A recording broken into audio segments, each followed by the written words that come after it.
आज शाम से प्रदर्शन का कार्यक्रम शाम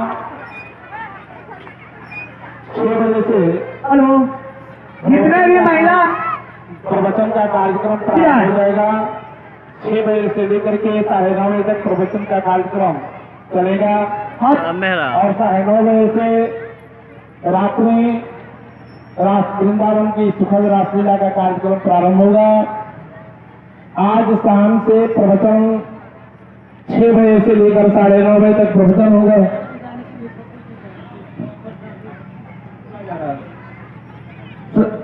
6 बजे से लेकर 6:30 बजे तक प्रवचन का कार्यक्रम चलेगा और 9:30 बजे के ऊपर 9:30 बजे से लेकर के 1 बजे 1:30 बजे तक रासलीला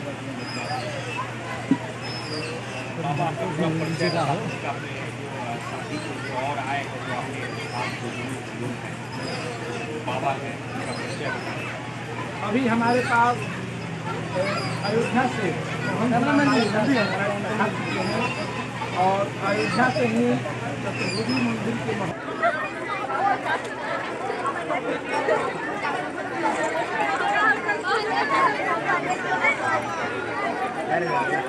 सभी लोग प्रसाद लेकर के यहाँ से आएंगे। यहाँ से प्रसाद लेकर बच रहा है, प्रसाद लेकर के हमारे पास से आप लोग निकलेंगे। प्रसाद जरूर लेकर प्रसाद के यज्ञ परिसर से नहीं जाना चाहिए। बगैर प्रसाद नहीं जाएगा। यो बहुत बड़ा छु भौजी बोलवा के बोले कन्या सही बात है यो तो वीडियो काट के ना फेसबुक पर छोड़ो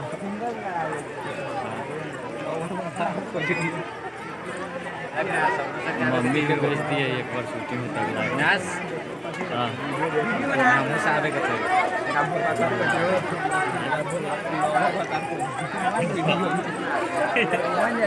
वीडियो मारने में करना है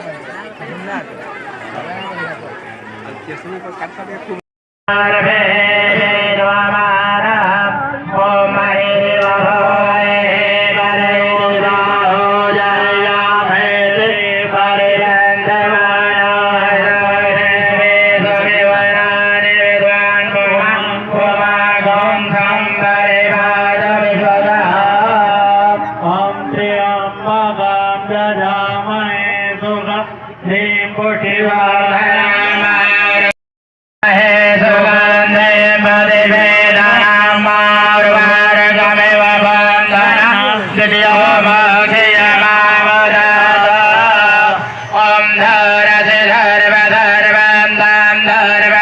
से आप सभी को आदाब सलाम प्रणाम।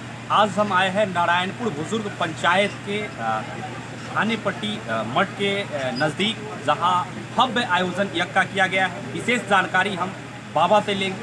बाबा आपका लेकिन यज्ञ की सबसे बड़ी विशेषता है, सबसे बड़ी भूमिका है लौकिक दृष्टि से मैं कहना चाहूँगा कि जितने भी विघटन है, विघटन को दूर करने का कारण यज्ञ होता है। यज्ञ में सबके अंदर की द्वेष है, कुत्सित भाव है, वो समाप्त हो जाते हैं और सभी लोग एकजुट होकर के इस यज्ञ में मिल जाते हैं।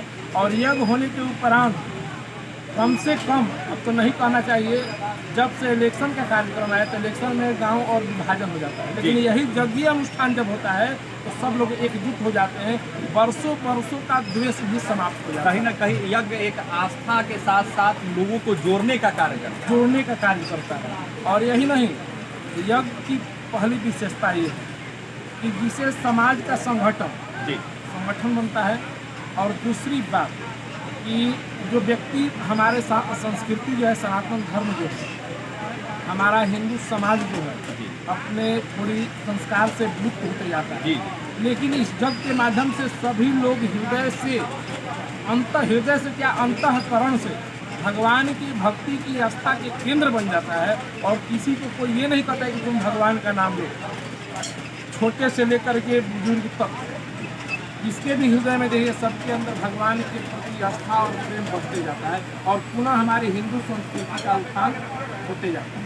अभी के जो युवा है, कहीं ना कहीं आस्था के अलावा उनको टेक्निकल जो मोबाइल है, जो खेल कूद के सामग्री, उस पर ज़्यादा ध्यान देता है, लेकिन आस्था पे दिन पर दिन उनका मन का जो गिरावट है, प्रेम है, वो गिरता जा रहा है। इस पर आप क्या संदेश देना चाहते हैं?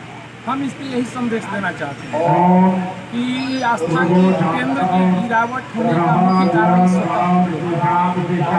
ज़्यादा जैसे माता पिता। हम यही बात कहेंगे कि पहले हम अपने आप को अनुशासित नहीं करेंगे, परिवार को अनुशासित नहीं करते। कहा जाता है कि निज पर शासन, तो आप तो नहीं देखे होंगे, लेकिन अपने पिताजी से पूछिएगा कि हम लोग बचपना में अपने बाबा दादा के साथ, हमारे बाबा हों या दादा हों, जब मंदिर में जाते थे तो आरती में सम्मिलित होने के लिए जाते थे, पूजा पाठ में सम्मिलित होने के लिए जाते थे, तो अपने बेटे को, अपने नाती को साथ में लेते हुए जाते थे, जिसके कारण उस पोते के अंदर, उस लड़के के अंदर भगवान के प्रति आस्था बनते जाती थी। और आज आस्था टूटने का कारण ये बन गया है कि हम माता पिता होकर के भगवान के भक्ति से विमुख होते जाते हैं, या दादा हो या नाना हो या जो भी हो, हम मंदिर में जाना छोड़ दिए, परमात्मा की भक्ति करना छोड़ दिए, जिसके कारण हमारे बच्चों के अंदर वो संस्कार लुप्त होते जा रहे हैं। अगर आज वही क्रिया आप बचपना देखे होंगे, एक और बात मैं कह दूँ, हमारे पहले यार बहुत से लोग पढ़े लिखे नहीं थे, लेकिन अपने लड़के को पढ़ाने के लिए शाम के समय कहते थे कि लड़का बेटा लड़के हमें पढ़ने आए या न पढ़ने आए, लेकिन किताब वाचन के कानों में आवाज़ आनी चाहिए। आज यही संस्कार हमारे घर में माता पिता में कमी है कि हम अपने बच्चों के लिए 2 मिनट का समय नहीं देते कि बैठ कर पढ़ा सकें। हम खुद अपने मोबाइल में व्यस्त हैं, तो बेटा भी देख रहा है पापा हमको भी मोबाइल चाहिए, और वो भी मोबाइल में व्यस्त हो रहा है। आप बैठे हैं, कारण यही है कि हम अपने आप को करेंगे तो हमारा बच्चा भी। मॉडर्न जमाना में आस्था में युवा और कम्युनिटी जो है ये कैसे रहेगा, इसके लिए आपका ठोस संदेश क्या है? इसके लिए ठोस संदेश हमारा यही है, ठीक है आधुनिक युग में मोबाइल है, लेकिन कम से कम अगर हम कुछ करने की जरूरत नहीं है। अपने बच्चे के अंदर केवल एक ही संस्कार है कि बेटा सुबह स्नान कर ले, और स्नान करके भगवान को एक उसके बाद आप देखिए ऑटोमेटिक परिवर्तन हो जाएगा, आप करने की जरूरत नहीं पड़ेगा।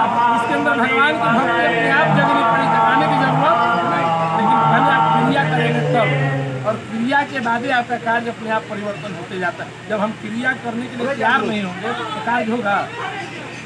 संस्कार लोगों में कैसे बदलेंगे हिंदू समाज में? देखिए, ये हिंदू समाज में संस्कार बदलने की जरूरत कहा गया है कि कर्मणा जायन्ते जन्तु कर्मणैव विलीयते, कर्म के अनुसार ही व्यक्ति के जीवन में सब कुछ मिलता है। अगर हम कर्म नहीं करेंगे तो हमें मिलने वाला, अब तो कितना इससे आगे हम कहें उतना ही ज़्यादा है। एक बार की बात छोटी सी लाइन में बतला दें। जब राम जी वनवास निकले थे, श्रृंगबेरमपुर में पहुँचे थे, और प्रभु श्री राम और जानकी जी पत्तों की सैया बनाकर, सेज बना करके वो लेट रहे थे, लक्ष्मण जी खड़े थे। निषाद राज जी ने देखा कि प्रभु हमारे आज कहाँ महलों में रहने वाले और कहाँ पत्तों पे सो रहे हैं। निषाद राज के मुख से निकल गया कि कैकई नंदनी मंदमती कठिन कुटिल पन जा। कैकई की बुद्धि भ्रष्ट हो गई, जिसके कारण राम को वनवास दे दिया। तो लक्ष्मण जी ने तुरंत निषाद राज, तो निषाद राज इसमें कैकई का कोई दोष, लेकिन अब इस बिंदु को छोड़, वही लक्ष्मण जी जब अपने माँ सुमित्रा के पास जाते हैं और सुमित्रा माँ पूछती है कि तू अभी तैयार नहीं हुआ, जबकि सुमित्रा जी आरती की थाल लेकर के खड़ी थी कि राम का राजगद्दी होने वाला रथ आएगा तो मैं आरती उतारूंगा। और लक्ष्मण जी जब पहुँचे माँ से आदेश लेने के लिए, लक्ष्मण जी तैयार नहीं थे। माँ जब पूछी कि बेटा अभी तैयार नहीं हुआ, लक्ष्मण जी ने कहा कि माँ कितनी भूली, तुमको पता नहीं है, जबकि पूरे अयोध्या के लोगों को पता है कि राम का वनवास हो गया, लेकिन सुमित्रा माँ को पता। लक्ष्मण जी ने कहा कि भैया अब राम का राज्याभिषेक नहीं, राम का वनवास होने वाला। कैकेयी ने राम को वनवास दी। जैसे ही सुमित्रा जी ने कही कि कैकेयी का नाम लक्ष्मण जी ने लिया, तो सुमित्रा जी ने कहा कि तू मेरा पुत्र कहलाने के लायक नहीं। जो पुत्र अपने माँ का नाम अपने जिह्वा पे ला दे वो कभी पुत्र कहलाने का लायक नहीं। तू मेरे गर्भ में कैसे जन्म ले लिया। लक्ष्मण जी से सुमित्रा जी कहती हैं कि आज तू कहता है कैकेयी के कारण राम का वनवास हुआ है, तो मैं कहती हूँ कि कैकेयी के कारण नहीं, आज तेरे कारण राम का वनवास हुआ है और राम वनवास का कारण तू है। लक्ष्मण जी आपको हम ज़्यादा विस्तार में नहीं कहेंगे। यज्ञ का जो प्रवचन, जो समय सीमा है, वो कब से? महाराज आने हैं और बलिया से ही एक मौनी जी महाराज को आने वाले हैं। हम जी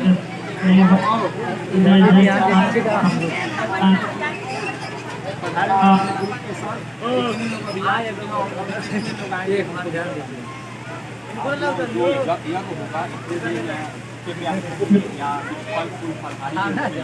दिन में जो है जितनी मेहमान है, दिन में पूरा फलाहार और शाम को पूजन के बाद करीब 5 बजे के बाद फिर आहार।